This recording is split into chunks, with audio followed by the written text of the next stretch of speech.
Pakistan semifinal में अपनी रसाई किस तरह मुमकिन बना सकता है, इस वीडियो में आप ये जान सकेंगे। अस्सलाम वालेकुम, उर्दू क्रॉनिकल के साथ मैं हूं आफाक नज़ीर। इंडिया, जनूबी अफ्रीका और ऑस्ट्रेलिया सेमीफाइनल में क्वालिफाई कर चुके हैं, जबकि आखिरी क्वालिफाइंग टीम के लिए मुकाबला पाकिस्तान, न्यूजीलैंड और अफगानिस्तान के दरमियान होगा।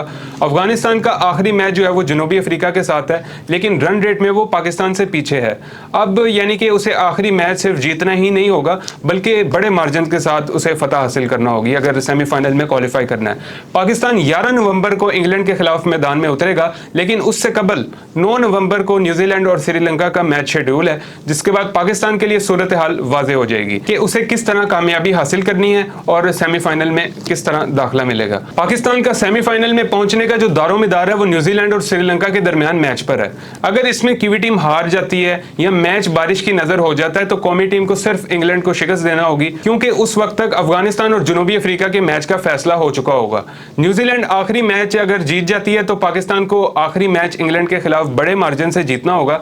अगर न्यूजीलैंड ने श्रीलंका को 50 रन से शिकस्त दी तो पाकिस्तान को इंग्लैंड को 180 रन से कम शिकस्त देना होगी।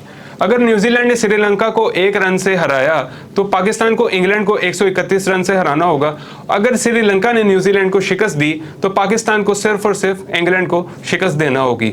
और अगर मैच जो है वो बारिश की नज़र हो जाता है तो पाकिस्तान जो है वो सेमीफाइनल्स के लिए क्वालिफाई कर सकता है सिर्फ और सिर्फ इंग्लैंड को शिकस्त देकर। जिस तरीके से जो है वो फ़खर ज़मान फॉर्म में आ चुके हैं और एक अच्छा कॉम्बिनेशन मिल गया है और कौमी टीम का जो कॉन्फिडेंस है वो भी बहाल हो गया, तो मैं समझता हूँ कि सेमीफाइनल्स में क्वालिफाई करना कोई मुश्किल काम नहीं है। बाकी उर्दू क्रॉनिकल टीम की और पाकिस्तानी कौम की दुआएं जो हैं वो पाकिस्तान टीम के साथ हैं। अल्लाह ताला पाकिस्तान को कामयाब करे। अभी तक के लिए इतना ही, मुझे दीजिए इजाज़त। अल्लाह हाफिज़।